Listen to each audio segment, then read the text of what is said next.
Late June, early July, 1992, all the way up to Halloween, October 31st, 1999.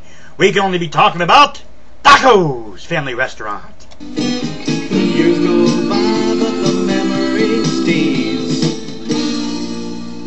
and those were the good old days. Thank you so much for going down memory lane with me, taking you back and tell you a particular time at Doco's about the customers that wouldn't leave.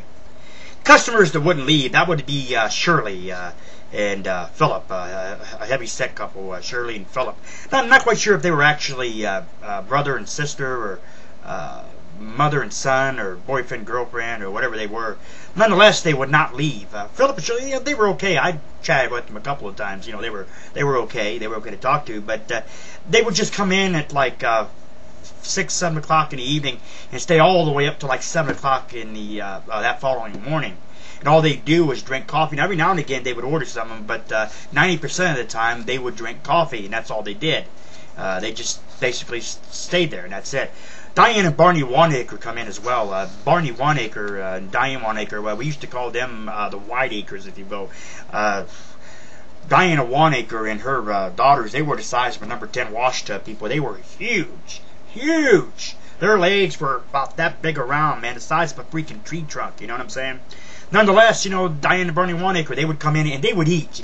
They'd come in 3 times a day, breakfast, sometimes breakfast, lunch, and dinner, and they would stay throughout, come in during the evenings as well and order again for a snack or whatever they were doing.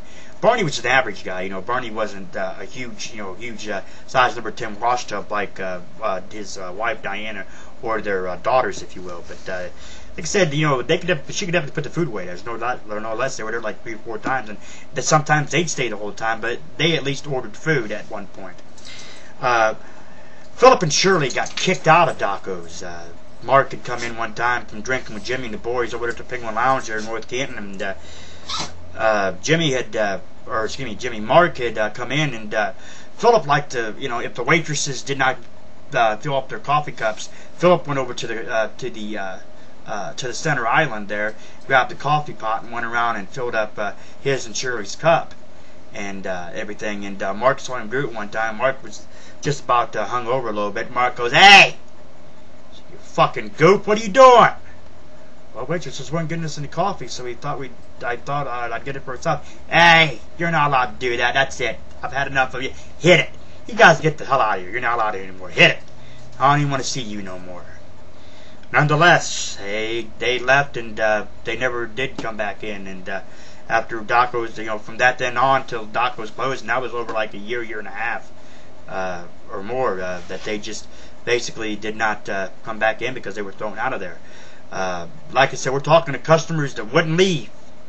But more or less, like I said, there was a lot of customers that done that. But like I said, one thing you didn't do was make the insulter, Mark Smith, the cook. You didn't make, or manager, you didn't piss Mark off. And if you did, you wouldn't get too far. It's more or less, you wouldn't get too far at all. But like I said, they pissed him off, and Philip and Shirley were gone. We're talking to customers who would not leave. Diane and Barney Wanacre continued to come in just because they were paying customers, and they bought food and stuff, and that's what happened with that situation. Good times at Doco's, man. I miss it.